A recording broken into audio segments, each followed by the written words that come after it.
Janardan sir, आपसे मैं जरा एक तकनीकी सवाल समझना चाहता हूं। डीजीएमओ की तरफ से ये बात कही गई कि भाई पाकिस्तान के डीजीएमओ से उनकी बातचीत हुई, उसके बाद सीज फायर का फैसला ले लिया गया। सीज फायर का फैसला डीजीएमओ ने ले लिया। समझना मैं ये चाहता हूं कि क्या डीजीएमओ सीज फायर के फैसले लेते हैं, पहले क्या होता रहा है, असल नियम क्या है, कितनी सही ये बात है, और साथ में एक अंतिम चीज और, क्या सरकार इसमें कुछ छुपाने की कोशिश कर रही है, डीजीएमओ को आगे करके उनकी आड़ में जो भारत के हर नागरिक का भावनात्मक जुड़ाव और सम्मान है अपनी सेना के प्रति, उस सम्मान की आड़ में अपनी असफलता को छुपा रही है? राम प्रसाद जी नमस्कार।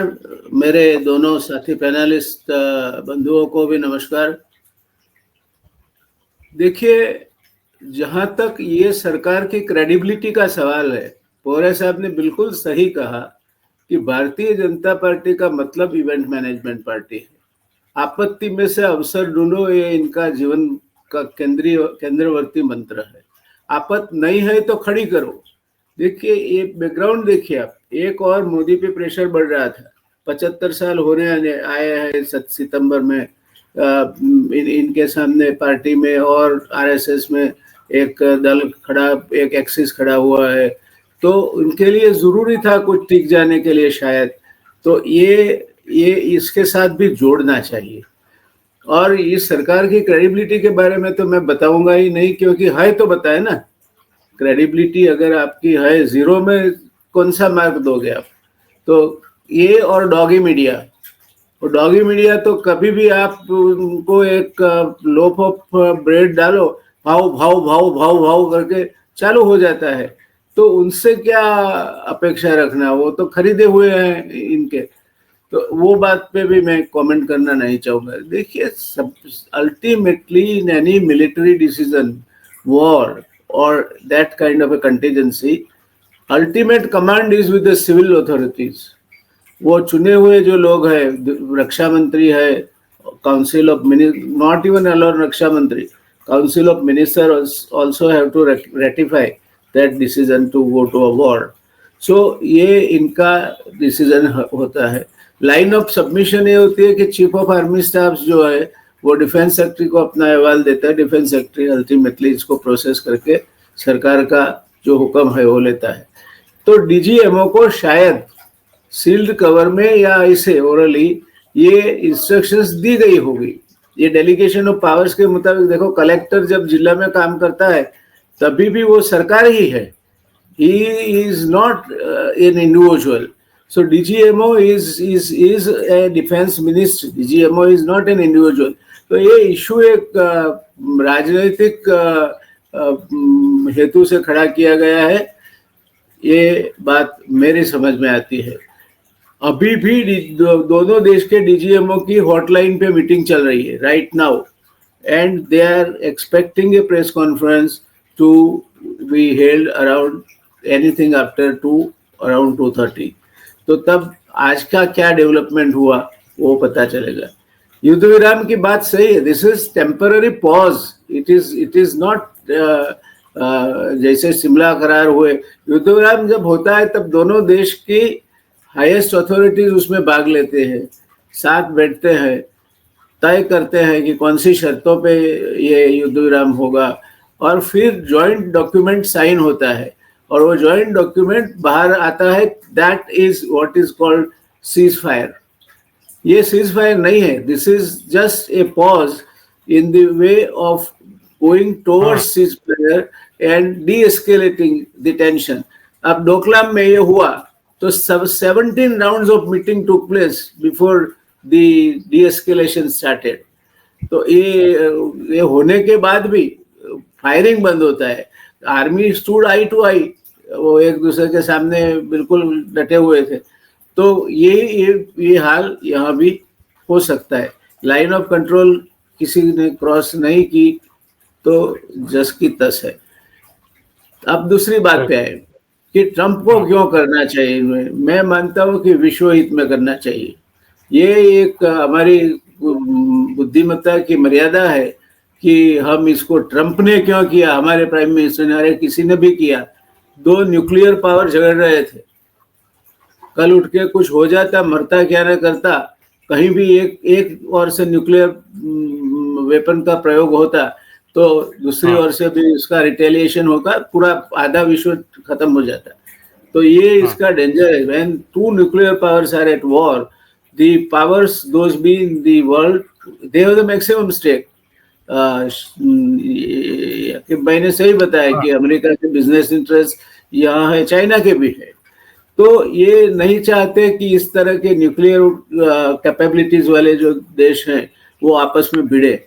और ट्रंप ने यूक्रेन और रशिया में क्यों नहीं बंद कराया? तो Ukraine is not a nuclear power, Pakistan is a nuclear power.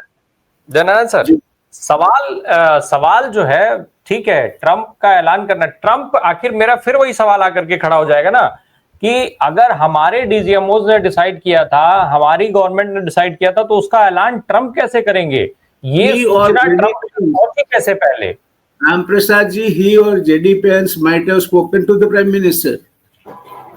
ये तो फिर हम अब तो फिर नहीं जनार्दन सर, सवाल दूसरा हुआ ना, फिर तो सवाल दूसरा हुआ कि सरकार कुछ छिपा रही है।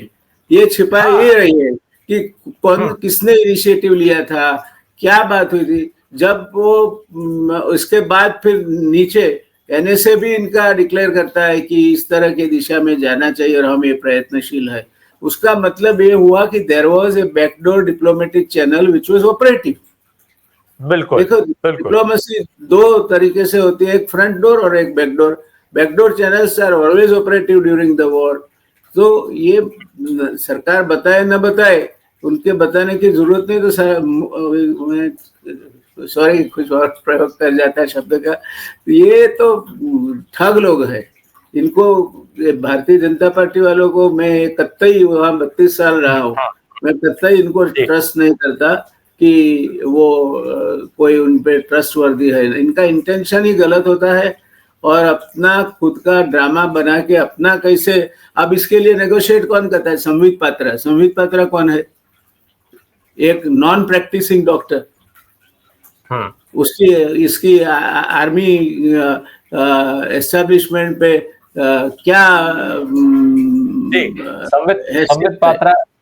संबित पात्रा का आपने जिक्र किया जनार्दन सर। संबित पात्रा से जब प्रेस कॉन्फ्रेंस हो रही थी तो उसमें सवाल 3-4 बार पूछा गया कि इसके बारे में, मध्यस्थता के बारे में। वो हर बार की मध्यस्थता का जवाब मैं बहुत क्लियर दूंगा, और हर बार उसने जवाब अवॉइड किया। वो एक बार भी मध्यस्थता का जवाब नहीं दिया उन्होंने। जनार्दन सर, एक और चीज है, चूंकि आप भारतीय जनता पार्टी की नीतियों को और जो नीति नियंता इस समय है, उन दोनों को बहुत करीब से जानते हैं। ये जो सारा खेल चल रहा है, ये कैसा माहौल बनाया जा रहा है देश के अंदर? कुछ अपनी नाकामी छुपाई जा रही है और बड़ा छुपाया जा रहा है, या फिर ये जो पूरा मीटिंग का खेल चल रहा है, इस मीटिंग के खेल से चुनावी मटेरियल जुटाया जा रहा है? क्या चल रहा है ये? देखिए, एक तो पहले तो मैं शकीब भाई की बात से जुड़ते हुए कहना चाहूंगा कि आरएसएस और भारतीय जनता पार्टी ने एक ऐसी विकृत संस्कृति को जन्म दिया है जिसकी डिक्शनरी में संस्कृति नाम का कोई शब्द नहीं है। किसी को भी गाली दो, ट्रोल करो, ट्रोल होता है, ऐसा नहीं होता, मगर उसकी भी कोई मर्यादा होती है। अनशन ट्रोल करो, गालियां बको, किसी के बहन बच्चियों पे आप गालियां बको, ये संस्कृति 2001 के पहले नहीं थी। ये 2000 बाद की संस्कृति का इस देश में प्रादुर्भाव हुआ है। दूसरी बात, मैं आपके प्रश्न पे आता हूँ, उसके पहले एक चीज जो हम ध्यान में नहीं ले रहे हैं, वो ये है कि प्रधानमंत्री का वो एरिया का दौरा होना था जो रद्द हो गया। अगर आपके पास इंटेलिजेंट इनपुट्स थे कि प्रधानमंत्री के लिए इस एरिया का दौरा करना खतरे से खाली नहीं है, तो फिर और ज्यादा चाक चौकन्ने होने चाहिए थे। आपकी सिक्योरिटी और टाइट होनी चाहिए थी, सिक्योरिटी ही नहीं थी। तीसरी बात, टेररिस्ट का मतलब होता है अंधाधुंध फायर करके टेरर क्रिएट करना, मिनिमम टाइम में अपना काम खत्म करके भाग जाना। टेररिस्ट कोई ये वेरिफिकेशन करके गोली नहीं मारता। तो ये भी, this is something unheard of as far as terrorist activities are concern. तो ये मुद्दे भी शंका के दायरे से पर नहीं है। तो भारतीय जनता पार्टी का जो चाल चरित्र और चेहरा है वो घटोत्कच जैसा है। घटोत्कच मायावी रूप धारण कर सकता था, ये हमेशा मायावी रूप में ही रहती है। उनका सही चेहरा आज तक किसी ने नहीं देखा। राष्ट्रवाद न तो उनको उससे कुछ लेना देना है, न कुछ उसको इससे कुछ करना है। अभी इनको गद्दी बचानी है। ये पौरे साहब ने भी कहा, हमारे साथी शकीब भाई ने भी कहा, देखिए डाइवर्ट द इश्यूज। एक और सुप्रीम कोर्ट एमपी पे नाराज थी और स्ट्रिक्चर पास किए थे, मॉरली तो उनको रेजिग्नेशन देना चाहिए, उसको डाइवर्ट करना था। दूसरी ओर अभी महाराष्ट्र इलेक्शन के बारे में सम अनईजी इश्यूज आ रहे थे। तीसरी ओर ये और डेवलपमेंट जैसे वोटर्स लिस्ट में ऑल्टरेशन या सुप्रीम कोर्ट जो मांग रही थी डिटेल्स, तो ऐसे प्रश्न तो थे ही, मगर प्राइम मिनिस्टर को 75 साल खत्म होंगे और आरएसएस एक बाबत में तो बहुत जड़ है कि एक दफा तय कर लिया सो कर लिया, तो 75 साल के बाद क्या उनका। तो ऐसी परिस्थिति होनी चाहिए कि सामने से लोग बोले कि नहीं है, हमारे प्राइम मिनिस्टर अभी तो चाहिए, उनके जैसे सिंघम प्राइम मिनिस्टर नहीं है तो इस देश का कोई भविष्य नहीं। सर मेरे ख्याल से सबसे बड़ा रीजन ये है, ट्रम्प को तो हम बिना कारण डाइवर्ट होते हैं। वो उसने किया, वो अच्छा किया। ट्रम्प नहीं करता तो किसी और को करना चाहिए था, क्योंकि एक ही बार न्यूक्लियर वॉर हो गया सर, फिर कोई वो नहीं रहेगी। और ये क्या 2 बम काफी है आज का जो मेगाटन कैपेसिटी है उसमें, कि पूरा जो उसका ऊर्जा बादल उठेगा वो सूर्य किरणों को पृथ्वी पर नहीं पहुंचने देगी और यहाँ हिमयुग का प्रारंभ हुआ। तो ये अमेरिका ने क्यों किया, अच्छा किया जो भी किया। इससे युद्ध विराम नहीं है, युद्ध था ही नहीं तो विराम कहाँ से। ये this is internal pause to arrive at some solution. तो ये अभी, और मैंने जैसे कहा था ऐसे ही हो रहा है। सिविलियन अथॉरिटीज आर अल्टीमेट, लोकशाही है तो defence ministry, defence department, defence minister are ultimate, but then defence secretary can not dictate the army chiefs. ये भी एक हकीकत है। He has to take approval from the higher ups and on their behalf he has to talk to them. तो ये सब चीजें हैं। तो अभी ये मीटिंग हुई है, कुछ मुद्दे तय हुए होंगे और उसके मुताबिक कौन हाजिर रहेगा उस टाइम वो भी तय हुआ होगा, इनको डीजीएमओ को मार्गदर्शन लेने के लिए। तो आगे बात चलेगी कि कैसे de-escalation. De-escalation is not a simple procedure. Doklam में 17 rounds of talks have taken place before the de-escalation issue came and de-escalation took place. तो ये हम मत सोचे कि आज वो बात हो गई और कल से, हाँ गोलाबारी बंद हो सकती है, अटैक बंद हो सकता है, crossing the line of control, most of the cases अलग झलक वायोलेशन होंगे। चाइना ने डोकलाम में वही किया है और हमने भी वही किया है। तो ये सब चीजें ख्याल में रखनी चाहिए।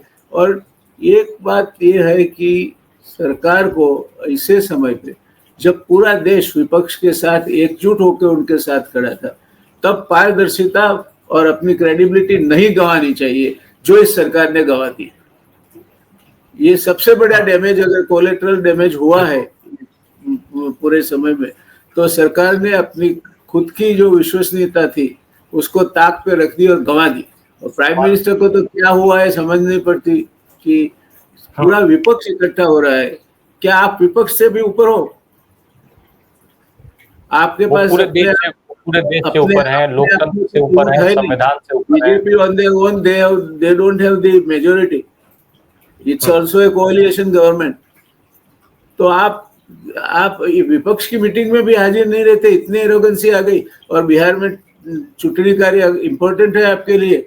This shows some foul play and misplaced priorities and some intention to divert the attention rather than any other thing. तो ये और ये किसान की बात भी जो प्रकाश साहब ने की, मैं पूर्णतः सहमत हूँ उसके साथ। और जगह पे भी ऐसी कैजुअलिटीज हुई है। आपने लद्दाख खो दिया है सर, इसको वांगचुक को नहीं सुन के आपने जो अभी जो शायद चाइना बांग्लादेश में जो बड़ा एयरबेस बना रहा है, अभी next will be Nepal getting connected through bullet train and then Ladakh. तो हम अपने अपने पैर पे कुल्हाड़ी मारने का काम भारतीय जनता पार्टी की सरकार ने बहुत, ये देशभक्ति के नाम पे इससे बड़ी देशद्रोही पार्टी कोई हो सकती नहीं। बांग्लादेश भी निश्चित तौर पे अब कुछ अलग तरीके की वो राजनीति आपसे विरुद्ध जाएगा, आप समझ लीजिए, Bangladesh is not going to be with you. बिल्कुल बिल्कुल बिल्कुल, वो तो स्पष्ट है। मैं दूसरी चीज कह रहा हूं सर, बांग्लादेश भी अब एक अलग तरीके की सियासत का शिकार होता हुआ दिख रहा है। जिस तरीके से खबरें आ रही हैं अमेरिका को लेकर के, अमेरिका के इंटरेस्ट को लेकर के बांग्लादेश के अंदर, निश्चित तौर पे बांग्लादेश के अंदर एक अलग तरीके का राजनीतिक माहौल बहुत जल्दी दिखने में आएगा, क्योंकि चाइना वहां पर ऑलरेडी हावी हो रहा था पहले से ही।